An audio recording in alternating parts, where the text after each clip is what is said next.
your dose chemicals, your dopamine, your oxytocin, serotonin, endorphins. And we actually teach people how to produce each of those, especially the school teachers, because that affects how kids learn. You got to get, I just had this teacher has been teaching for over 20 years. Just like 5 days ago, I had him in a training. This was second of 4 trainings. And we were going, it was at the beginning of training, we were going over recap of what we had done the first day. Only had 90 minutes with him in each block of these 4. And his takeaway was, and I'm quoting, his takeaway was, and by the way, he's the only history teacher for all the 6th graders in the entire school. He said, I realized that I can't, when the kids come in the classroom, tell them to sit down, shut up, and get out their books and expect them to learn. I need to open up their brains first. And I'm like, yes, what an amazing awareness for this teacher who's been going over 20 years to be able to have. That's who I want in the classroom. I want a teacher who knows that and who is willing to admit it in front of 35 other teachers to say, I just realized this 2 weeks ago. And I haven't been thinking of anything else since in the last 2 weeks except that. So we teach the teachers especially how to generate dose chemicals in the kids' brains to enhance their ability to learn, because that literally changes their future capacity. And that's welcome everybody to the Non-Negotiable show. Our special guest today, Kerry Mansour. And we have another special guest next week, and he's going to join us to the exciting Willem. Welcome, gentlemen. Kerry, I'm sure you got a lot of wonderful things to talk about. However, the world is dying for some input on this situation. We've been talking about respect, how some people do start a conversation with, look, and can I be a straight shooter with you? Can you handle it, or do you want me to sugarcoat it? And we got into a fascinating discussion is if people are kind of oversensitive, and maybe you have to gauge them before telling them your opinion. And one good example we just witnessed, Will Smith slapping Chris Rock in front of millions. Talk about losing your cool, right? Yeah. And you did hear about this, Kerry? I saw the video that was posted shortly after, and I actually went through that video with my wife and 2 friends, and I actually broke down what happened. When I say broke down what happened, just looked at what happened, the sequence, because I always look for triggers. We noticed something in that sequence, and tell me, I didn't. Someone noticed that Will Smith was laughing until he looked at his wife, saw her upset, and decided to maybe this is where we're all like, how do you go from that to who's ever attacked a comedian on stage? This is new. This is history. All right. It is. Precedent does that set going forward in live shows and stuff? Free speech, right? So it opens. I admire comedians, and now I'm worried for them. Well, they will be shot. Yeah. Is that going to be the next thing? Yeah. Got to watch. You got to be careful what you say. We've already been experiencing the cancel culture issue with comedians, and the comedians have pushed back decently well about, hey, look, it's comedy, and we should be able to discuss things, and we're going to poke fun at things.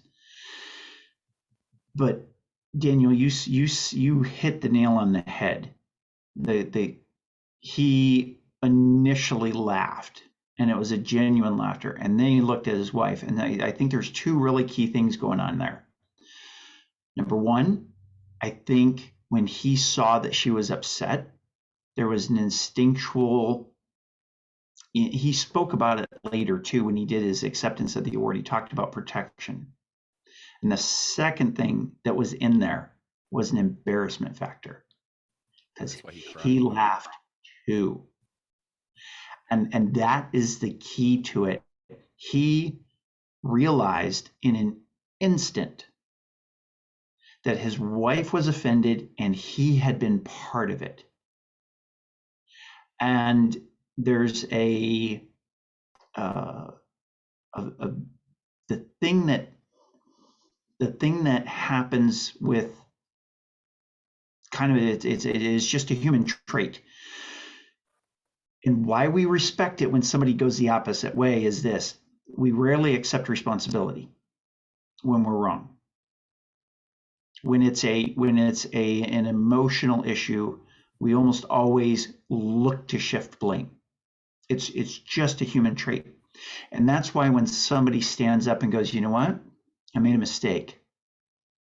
The heavens open up, angels sing, light rays shine down, and people are like, wow, that's cool. In fact, for years, I've been teaching at the college where I'm at for, oh gosh, long time, since '96. And every semester, I always teach my students how to get out of a ticket. If they get pulled over by a cop, how to get out of a ticket.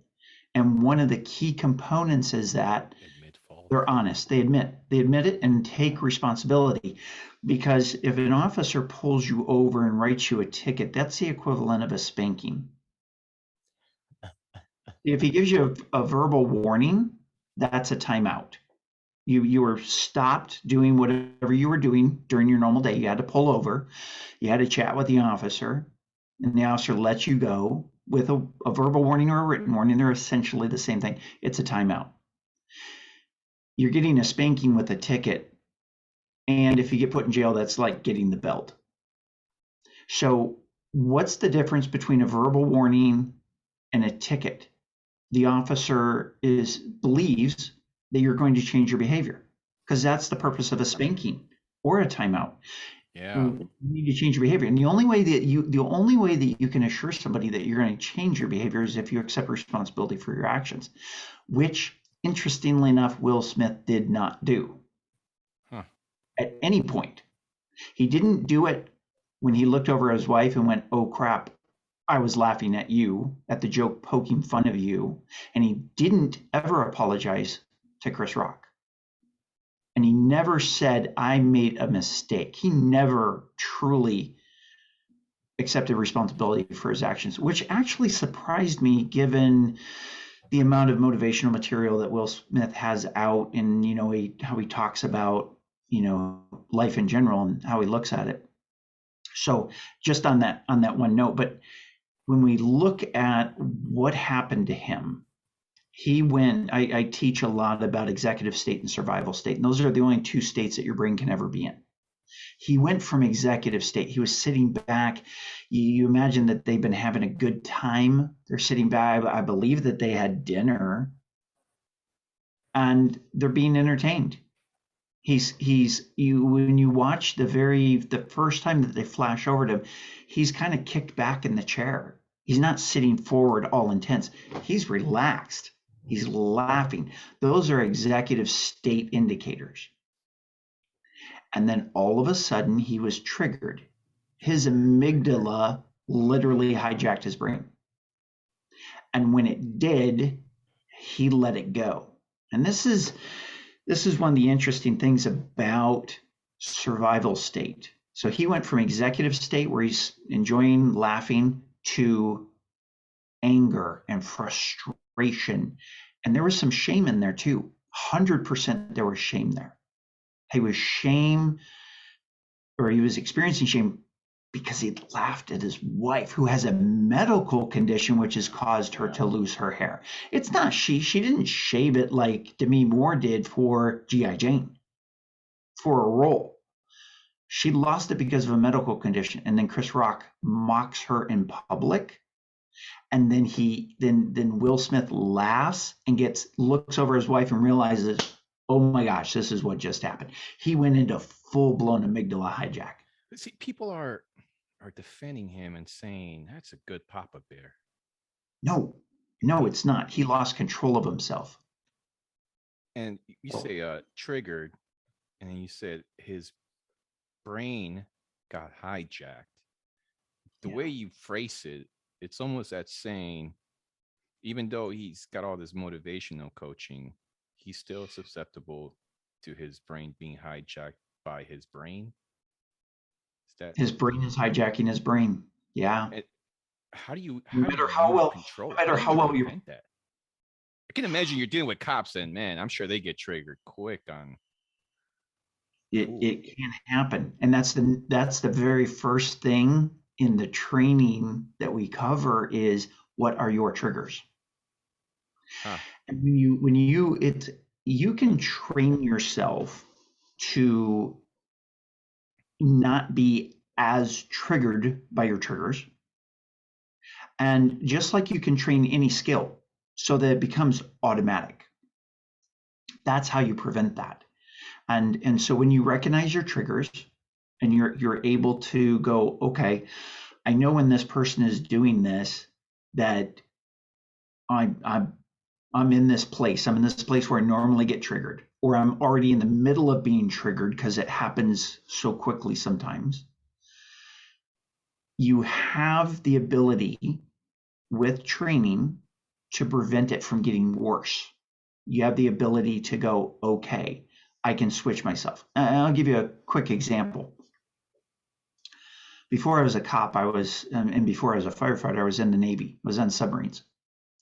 And without going into all the details, I was almost killed during a maintenance exercise. I was in a tank that actually causes the submarine to sink. And I was in there by myself. I was doing the beginnings of preparations for the rest of the team to be able to come in and do maintenance in that tank. We were tied up alongside the pier, and the tank began to fill with water very quickly, and I couldn't get out. And I knew that they had the choice to sink a multi-billion-dollar submarine alongside the pier with 16 nuclear weapons on board. Well, actually 156, because each of those 16 missiles has 8 warheads. So 156 nuclear bombs, a bunch of torpedoes, multi-billion-dollar submarine, and 1 sailor. Who loses in that equation? It doesn't take a genius to do that math. Now, spoiler alert, I managed to get out, literally just in time. And since then, I've had a little bit of an issue with confined spaces. And it's actually grown worse the older I get. I thought you were going to say you experienced a Tory, and it's been great since. I was not expecting it to go. I experienced a lot of different things that day. So what I ran across, I stumbled on it by accident. I was having a claustrophobic attack at 2:30 in the morning. So your amygdala is working 24 hours a day, and it's only making one decision: friend or foe, friend or foe, friend or foe. That's it. 2:30 in the morning, I woke up, full-blown claustrophobic attack, and I'm in this relatively small room on a ranch in Hood River, Oregon. And I didn't want to go outside because it was freezing cold outside. And I didn't want to wake my wife up. It's 2:30 in the morning. So I'm laying there. I'm like, all right, I'm in survival state. How do I shift from survival state into executive state? Oh yeah, emotions, happiness, joy, gratitude. Screw that. It's not working. I only tried it for like 5 seconds because I'm like, and then I went, oh, I got to do something different. And I thought of a story that I literally cannot think of without busting out laughing. It's a funny story, something that happened with one of my best friends when he and I were working as partners as patrol officers. And it was such a good story. I told it at my retirement party. And he was, of course, there. And it always makes me laugh. And as soon as I started laughing, like a light switch, because you cannot be in executive state and survival state at the same time. You cannot have fear and anger and frustration and happiness, joy, and gratitude at the same time. Your brain does not allow it. It's one or the other. And sometimes it's like a dimmer switch, or it's a transition, and other times it's like a light switch. Will Smith experienced a light switch. He went boom. what happened with me was a light switch also, except I went with laughter, which took away the anxiety, because you can't be laughing if a lion is chasing you. You also can't be curious. So curiosity, humor, happiness, joy, gratitude, all those wonderful emotions, they will shift you from survival state into executive state, or keep you in executive state if you're starting to slide towards survival state. So if you know that you're starting to get triggered, you can do several things. And this is what we teach officers and school teachers and home health care workers and firefighters and medics. This is what we teach them how to do, is recognize, hey, I'm getting triggered here. How do I shift back? And it might not be appropriate to laugh in this situation, but it's probably very appropriate to become curious. Reverse psychology. It is totally. It's totally, and it's opposites. You're working with opposites. And so, like in sales, are you being triggered because a client has an objection? Are you in a negotiation and you're being triggered because they're coming up? Maybe they're an assertive negotiator, and they're hitting you hard. They're trying to bully you over, and you're starting to get knocked back on your heels, and you're starting to get upset with them. And you realize, hey, I'm getting triggered. How do you stay in executive state so you can be the best problem solver, so you can think clearly, so you don't get trapped and do something dumb that's going to blow the negotiation? Willem, go ahead. I want to comment on that. And I hear what you say about triggers, and I fully agree with you. You know, we need to be aware of that. And for the most part, I'm aware of my triggers. And the best way to describe that awareness of my triggers is they're behind locked doors. But I found I might have very strong locks on those, like a rebar shoved between the handles of the door. But I found as I'm getting tired, this has been a long day, I had other emotional influences, things not going well, that rebar is turning into a little toothpick. Yeah, and that trigger wants to come out. That guy wants to go like, I'm not graceful. Yeah, let me at him. And I've had that, last night I had something and I just toothpick. I went there. And how do you maintain that executive center and the awareness of your triggers in moments of extreme weakness, from tiredness, exhaustion, many other things that go? How would you advise me on that? That's such, first of all, thanks for being so vulnerable and so honest. Thank you. Because everybody's at one point or another experiences at different times at different intensity levels. So thank you for bringing that up, because that's a really valid question. And the first thing I'll say is, look, we're human. Okay. You know, there's things that my wife is like, hey, did you get that thing done? I'm like, hey, babe, I am but a mere mortal man. No, I didn't get to it, or I forgot. Didn't mean to, but I did. And so, sometimes we have to recognize, look, we're human and we're going to slip sometimes. At the same time, like right now, Daniel, it's 9:30 at night for you. Coming up on 10 o'clock at night. It's been a long day for all four of us. And just knowing, yeah, I'm starting to feel tired. I'm starting to feel edgy. And if you can go curious, if I meant to grab them, but over here on the side, I carry a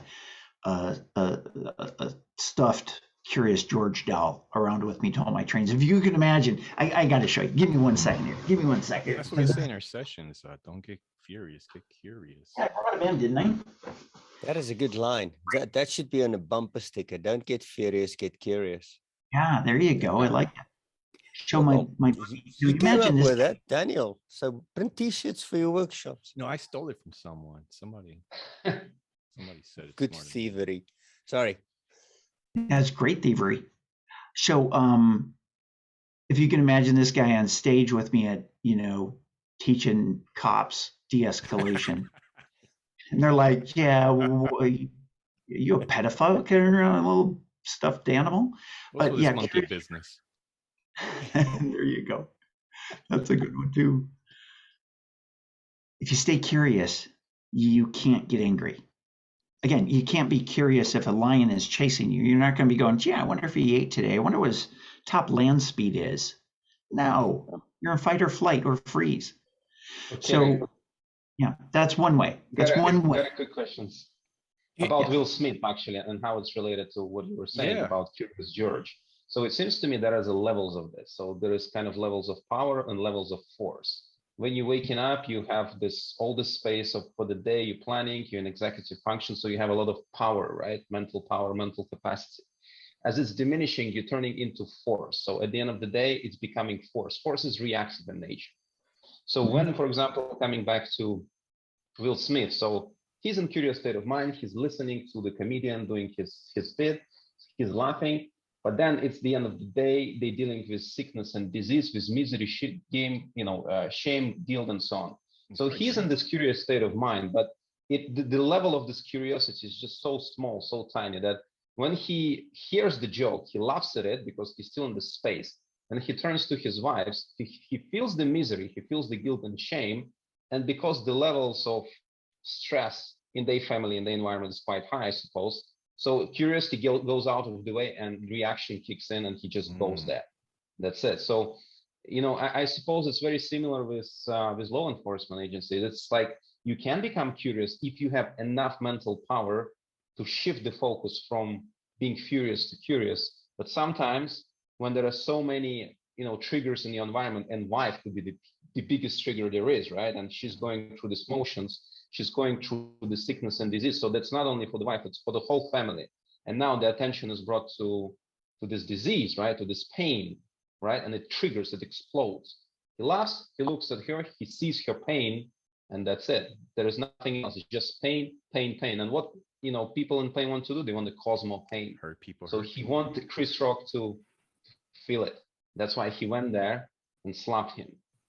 Motivational stuff and whatever he's doing outside of these things, I think it's very relevant, because when he's pumping out the motivational content, he is an executive function, right? This is the highest echelon of executive function. You have to organize your thoughts, you have to rationalize it, be very eloquent putting it out there so it resonates with other people. But then, as you say, there is survival and there is executive function. So in this case scenario, we just saw survival, primal instinct kicking in, and he wanted the other person to feel the pain. And by extension, he wanted everyone in this, who was listening and seeing it, to feel his pain. So this is something that this kind of Curious George is an incredible concept, and curiosity is absolutely essential in whatever you're doing. That should be a default, because that's how we're born as kids, right? You're becoming naturally curious. Curious state of mind introduces joy into your system. Joy kicks out all the hormones, like we like to cover this in our training session, dopamine, oxytocin, serotonin, endorphin. So you have this cocktail floating in your body. You're learning, you're grasping information to the maximum of your capacity.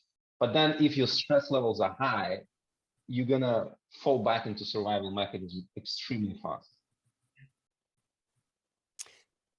Can I share my screen for a sec? Oh yeah. Well, go ahead. No. Share your screen, and then I want to ask you a perspective, something I saw last week, and I would like to get your angle on that. Okay.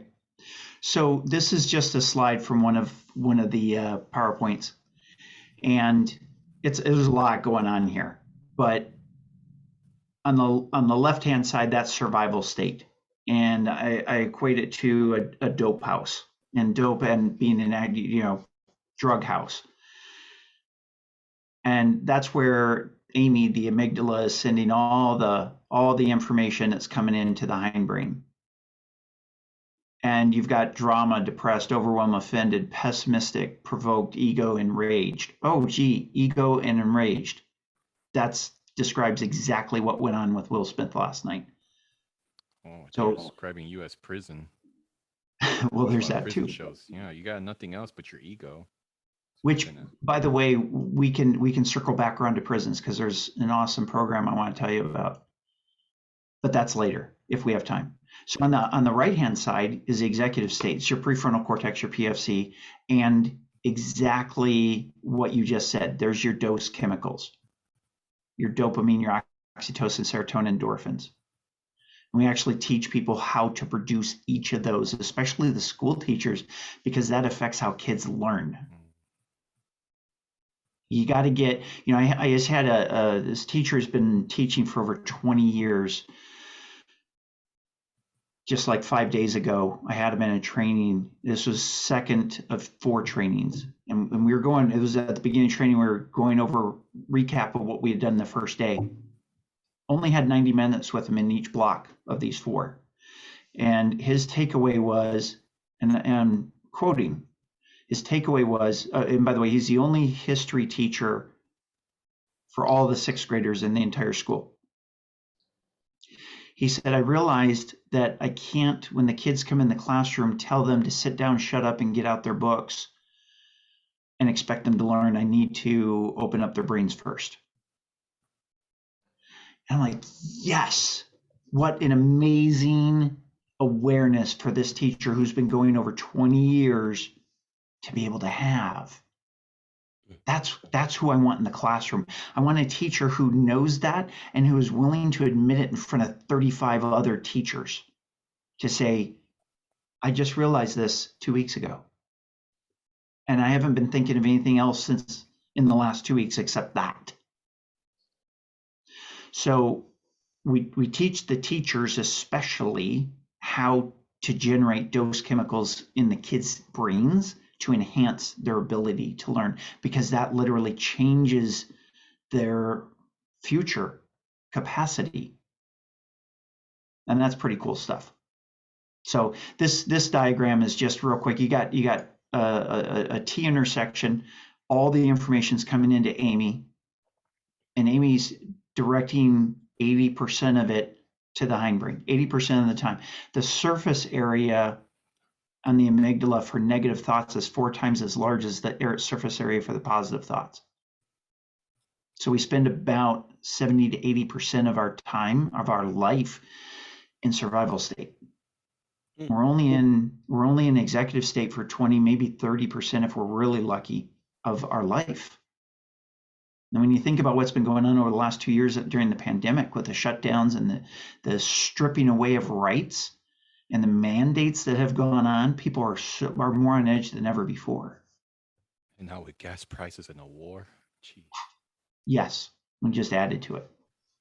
Just added to it. Speaking of adding, what was your situation last week, Willem? Say again. You said you had a situation last week. Okay, so it's nice that we talk about all these, being an executive center and everything else, but I want to call incongruency. And last week I attended, it was a training course, 5 days long, on how to build teams, successful teams. And so it has a strong leadership component in it. And what surprised me even on day 5, when I mentioned, but how can you have a strong code of honor for your team if you don't have a strong internal code of honor that you stick to? And what I found is a lot of people negate themselves, try to avoid seeing themselves. And what you talk about, Kerry, is it's a tool that I apply. And it's not about using, it's about being. That's what I see. And how can I de-escalate the situation if I can't de-escalate my own internal struggles? Look at the self-talk that we have. I looked at my journaling back 3 years ago. Good God, I was abusive. I wasn't nice to myself. But and how do you, Daniel, do an accusation audit on yourself? And those accusation audits can take many things, because we try to convince and negotiate ourselves into very, very bad situations. I deserve this beer. I deserve the 3rd beer. Let's have that. So, Kerry, my question to you, actually, with that long setup, is what's the role of self-knowledge and and self-control, not in the sense of externally, but internally when it comes to de-escalation. That's a great tee up. And before we go there, I just want to say I heard a quote. I can't remember exactly. I think it's been said many different ways, but you would immediately terminate a friendship if that friend ever said some of the things to you that you say to yourself. Yeah, I've heard. Yeah. I think First that's where time I that phrase comes from. Hey, I'm dead inside. Well, some people certainly feel that way. Yeah. So there's about, when we look at, and this is research based, I'm not just pulling these numbers out of my head. About 50% of the public is what we would call dandelions. And dandelions are very resilient. They grow anywhere. They grow in a crack of a sidewalk. They grow on a mountainside. They grow. About 50% of the public are super resilient. They just chug along. They get hit. They get knocked back on their heels, and they just go right back to work. They're going to work every day. They're raising their 2.5 kids because one of them's a short person. They're dealing with everything. That was a joke there, but they're dealing with everything, and they're pretty darn resilient. They have what's called a low nervous system reactivity. About 25% of the public are orchids. Now, if you've ever tried to grow or maintain an orchid, I have. I'm a serial killer of orchids.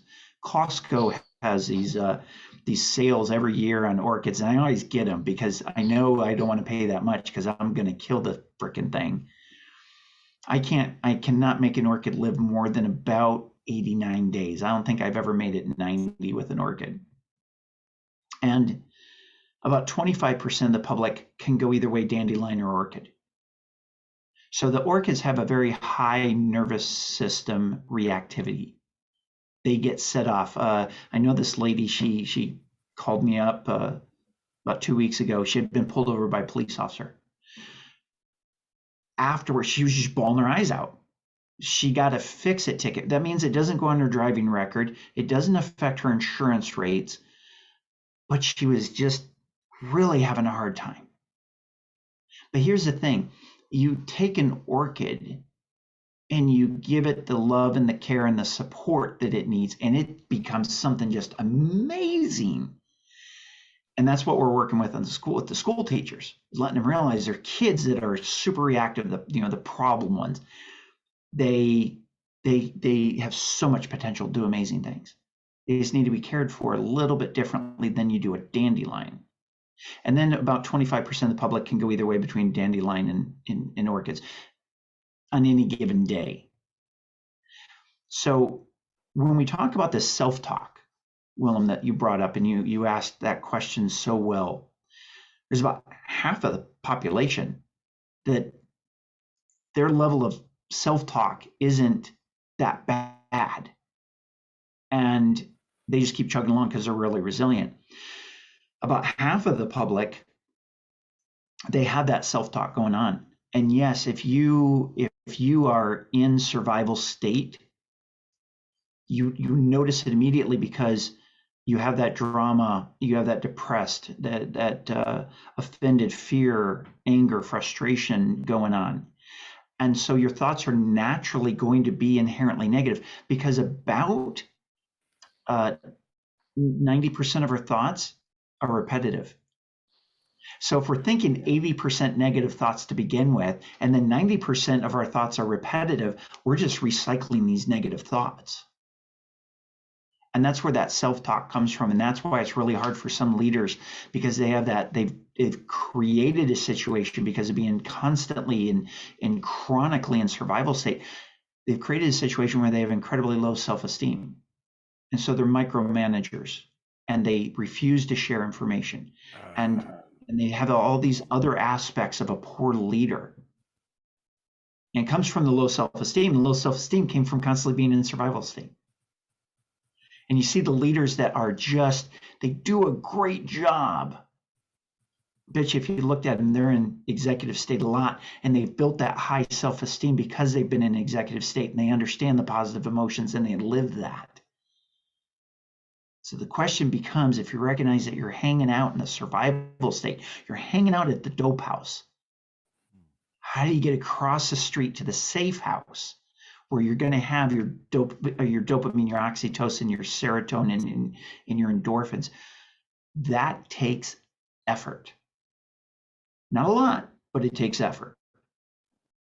How's that? Does that help answer that amazing question you asked? No, absolutely, because I think it's just what we need to reiterate is the relationship with self and the responsibility for self. I always tell people, I can easily just fire up an email to any three of you and I can block out 1 hour of your time. Boom, I just did it. But try to schedule an hour with yourself. No, I have this, I don't have time or anything else. And I always like that one. So I always advise people, fill your calendar with yourself. They're like, well, this is weird.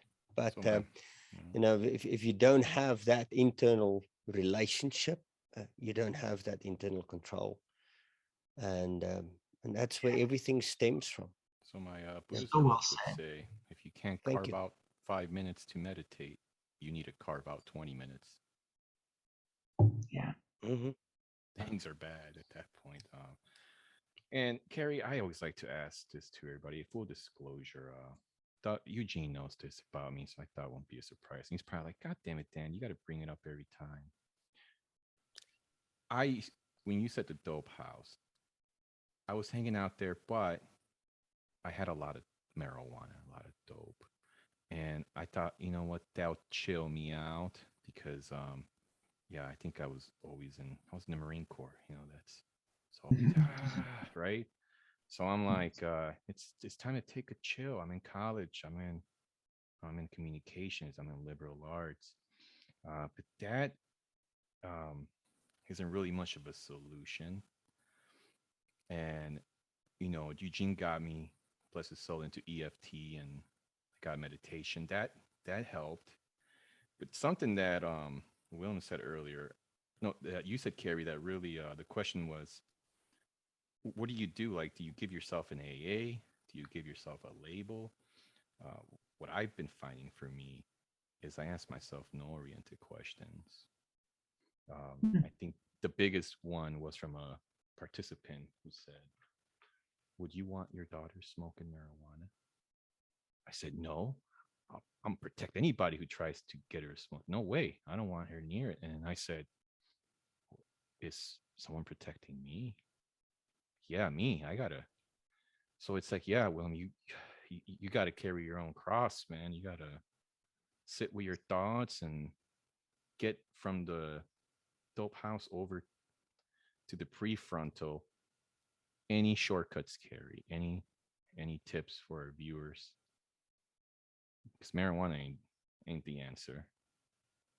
Well, in part of the problem with cannabinoids is they actually, if you're talking occasional, it's not going to happen. But with any kind of regular use, it actually 5 years.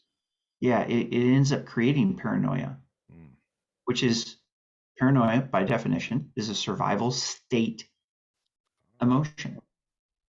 It's becoming legal here, and it's becoming really big, real big. It's it's going to be legal everywhere before long, and it just and I'm certainly not going to tell anyone don't smoke marijuana or don't drink alcohol you're going to make the choices you're going to make, but in the end, I would hope that the choice is, why am I doing it this time? And ultimately, as far as if you're going to be shifting, if you have to resort to a substance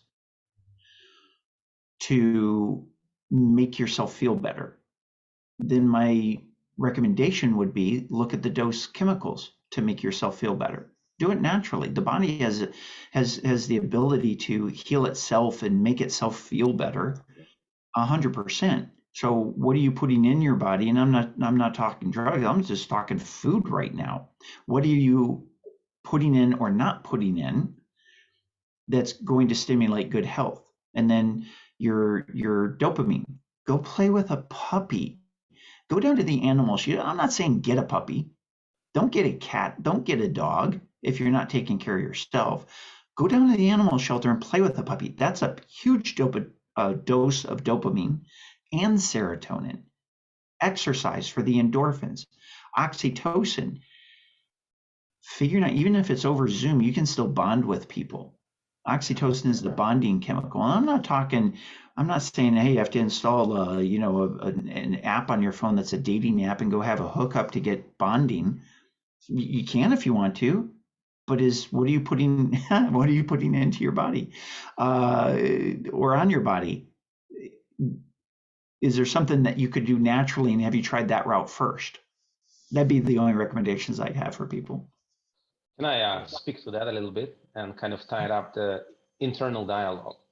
So I think that internal dialogue is actually a part of a survival mechanism. It's kind of a justification of the things that you're going through, justification, rationalizations, and normally the negative self-talk is fueled by those survival mechanisms.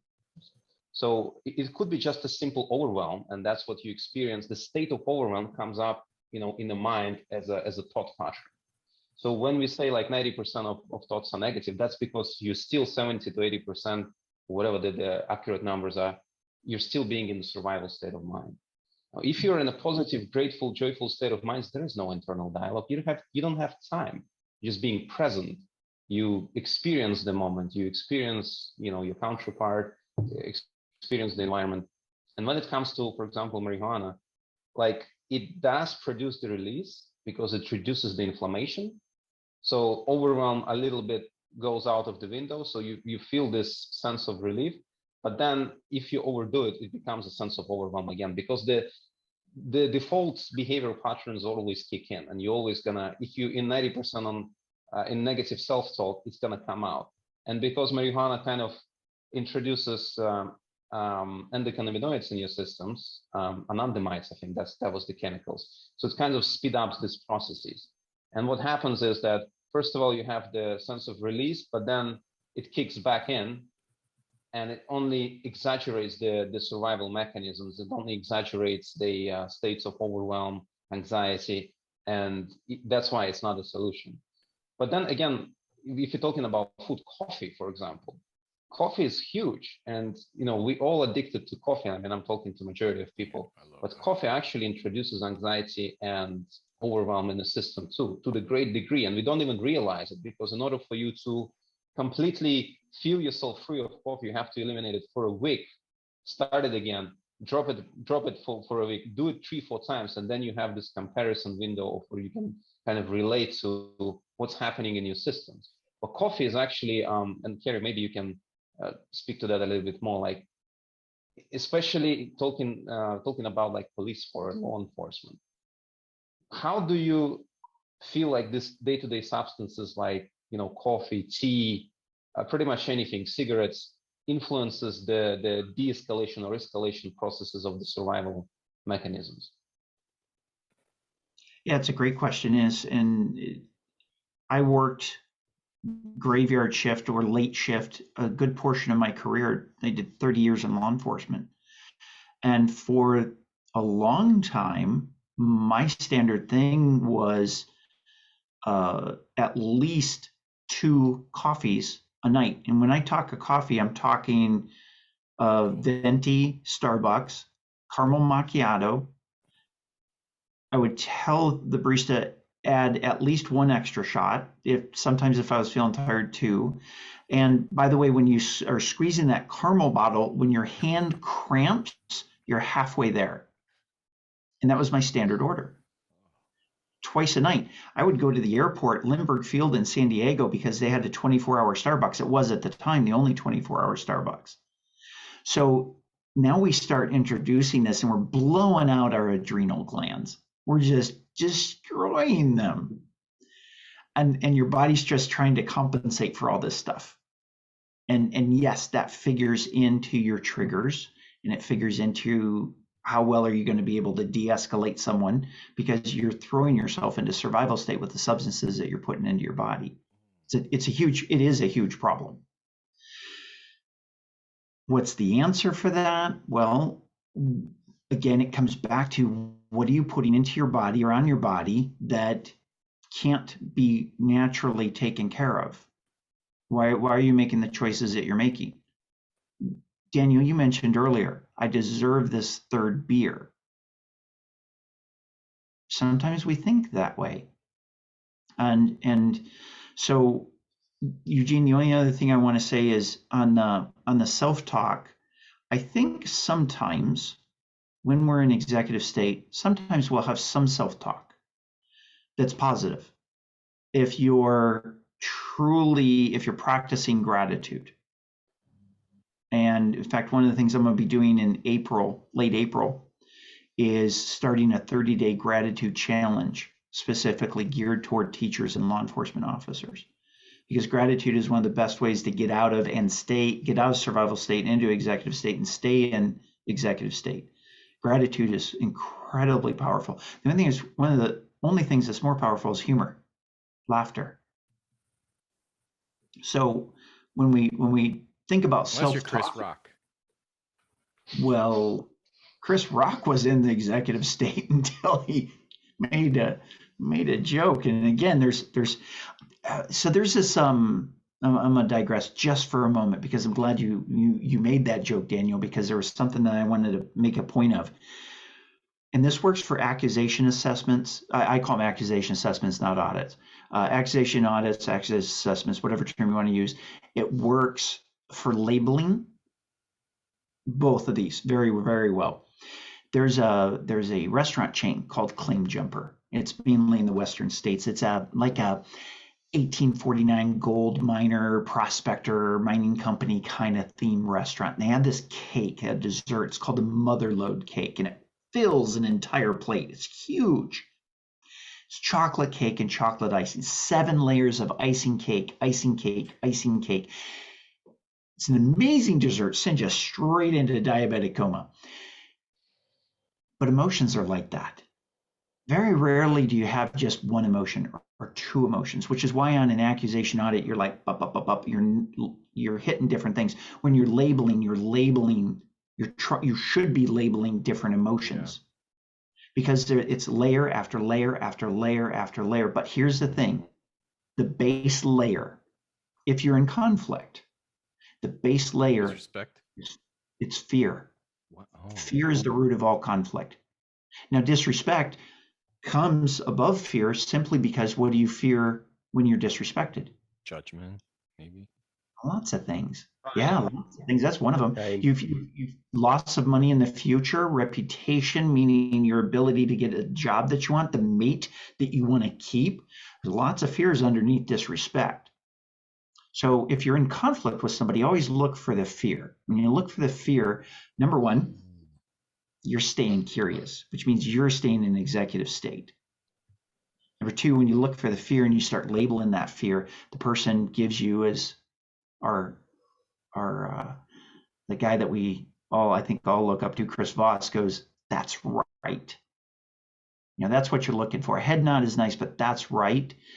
That's what you're looking for, and you'll know you'll hit it. And if you're in conflict, when you start looking for the fears and labeling the fears, that's when you're going to have a real connection with somebody. That's your tactical empathy. I want to make a quick comment on humor. As you said, humor gets you out of that. There's a joke that I tell myself every day, and it's a strange joke considering I live in a continent that never has snow. So what does the one snowman say to the other one? He's like, you also smell carrots. And I found it doesn't matter what situation you're in, you tell yourself that, I'm smelling carrots. I start laughing. It's a quick way. So maybe you can tell people, if you're getting angry, ask yourself, am I smelling carrots? That's good. I like that. I came on here with I wanted to come in with intent of triggering Kerry.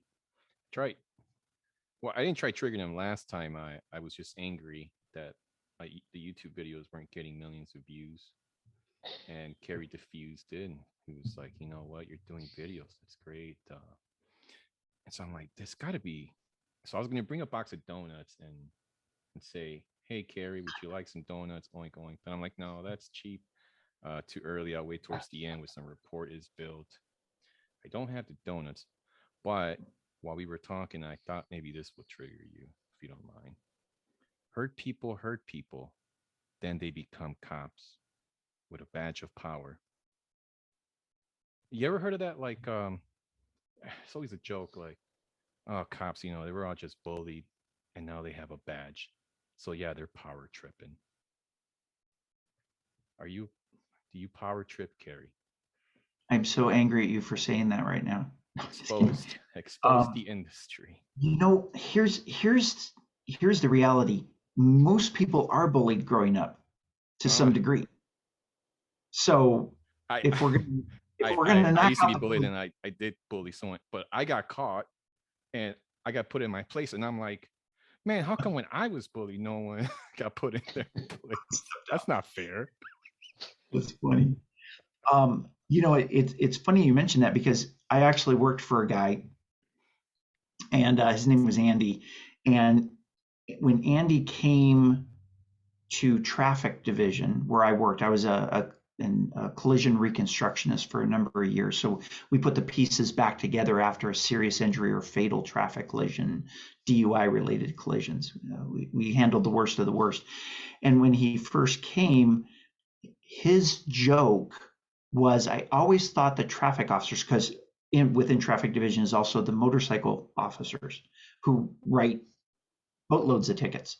He said, I always thought that traffic cops were shoved into a trash can upside down when they're in school, and that's why they became traffic cops later, because they just like taking it out on people. Now, this is a lieutenant on the police department saying this about other cops. So the reality is this. Yes, hurt people sometimes do hurt people. And you know what's interesting is sometimes hurt people step up to save other people from being hurt. So it can go both ways. And if we're going to look at law enforcement and say, hey, we need to make some changes, which I think we do. One of them is the training that I give, because nobody else is doing the training that I am the way that I am. There's some people touching on neuroscience, but they're not breaking it down the way that we even have it just in this podcast. So we do need to make some changes in law enforcement. We also need to make some changes in teachers, those are the two main sectors that I've stepped up to serve, because I see the need there. And can we make changes while continuing to actively recruit really amazing people? And the reality is we still hire from the human race. That's why you'll have a doctor that rapes or kills somebody. You'll have a Vons or a grocery store cashier that robs and hurts people. It happens from all walks of life. If you ever watch any of those show Snapped, Snapped, or if you look at who gets arrested during a prostitution sting, there's always a school teacher, there's always a religious person, there's always some doctor, because some things are just universal. And anytime you hire from the human race for any occupation, you're going to have some problems. But the challenge is, how can we take strides to give the people who are in power, like doctors, like school teachers, like police officers, the screening necessary to try and keep the bad apples out. And that's actively being done. And I think you're going to see that continue to ramp up. But how do we take care of ourselves, just on like a day-to-day basis? The average person walking down the street, how can we not have that negative self-talk? But here's the scary part is, one reason I got out of the military is, you make one wrong move, not only do you cost other people's lives, but you can go to that brig really quick in a jiffy. And yeah, as a civilian, you're saying, you know, Eugene might, who knows, pick up a prostitute later and it's a sting and gets in jail. And look at Eugene. He'll probably get beat up. I mean, I picture Eugene on the opposite end of, I'd probably get, probably within the first day. I mean, you want to talk about, you said something interesting about prison, Dope House, ego. I mean, that place is, from all the shows I've seen, it is this guy gonna, is he gonna give me donuts and help me? Or is this guy gonna kill me? And I can't imagine living day to day with that for one bad day I had where I decided to, I mean, let's say Chris Rock did pull charges on Will Smith, which he didn't. This is where I'm going with it. But let's say Chris Rock said, you know what? I can't encourage this. He shouldn't got to war. He should have been straight to jail. I was disrespected in front of everybody. Will Smith gets sent to jail. Like, that is the worst place on earth. It has to be. Kerry, you've probably been in one of those places. I can't even imagine the feel of that. Your amygdala just constantly running. And then here's the problem I got is when they get out, I seen where they're in solitary confinement, don't talk to people, 2 years, 3 years, and they let them out the next day. They're at a grocery store. Someone looks at them the wrong way. Their ego goes bonkers, and now they're back in the system. So the going back, being sent back after you've been released, is called recidivism. The average recidivism rate in the United States after 5 years is 74%. It's a pretty high number, right? So there's this program called Prisons of Peace, and it was started by a lawyer, 2 lawyers who are mediation lawyers. They work with conflict resolution, and they created this training program, which, interestingly enough, it's like parallel to ours in the sense that they use a couple of the tools that we teach also. They don't use all of our tools. They just use like 2 of them. They've had over 1,200 people that have gone through their training program released. So by numbers alone, if we drop that number down to 1,000, just to make the math easy, 740 should have been sent back to prison. So if we said it was an amazing program, I don't know, I'll ask you guys, what would that number be? What would the recidivism rate be for that program to be labeled amazing? How many people would go back? Not certainly 740, because that would make it just no special. What would make this an amazing program to you? 20%. Under 20, you said, Eugene? I think 20. Under 20. 80-20, so 20%. 20%. Willem, your thoughts? I would go for 20% because I'm trying to launch projects in recidivism. Okay. So Daniel, you said around 20% also? Mm. Yeah. Okay. So 200 people out of 1,000. If 200 people got sent back, that'd be an amazing program. 0. None. Not one of their graduates has ever gone back to prison. That's just 2 of the tools that we teach. We teach more than that. Wow. So this Prisons of Peace program is an amazing program. They've had amazing success. To have a 0 recidivism rate, it's just freaking phenomenal, right? But see, here's the issue, and that's why I'm bringing this up. That's possibility. See, when we take those tools and more into the classroom for children, if we can do this, and by the way, these prisons that they went into, they weren't honor camps. They were maximum security prisons. Those were the only prisons that they operated in, that they trained in, maximum security prisons. So to have 0% recidivism out of maximum security prisons, it's unheard of. But now we're talking about being able to change people. Well, I mean, you had asked questions earlier about, or I'm sorry, maybe it was Eugene, about the self-talk. Eugene, you were talking about self-talk. How do we get past this point? Well, we can. There's tools available. And if we can take a hardcore parolee convict who is now a parolee and have them not repeat the same mistakes that got them sent to prison, when 74% of everybody else does, that's hope for our future as a country, as a world. I think this is a beautiful way to finish this conversation today.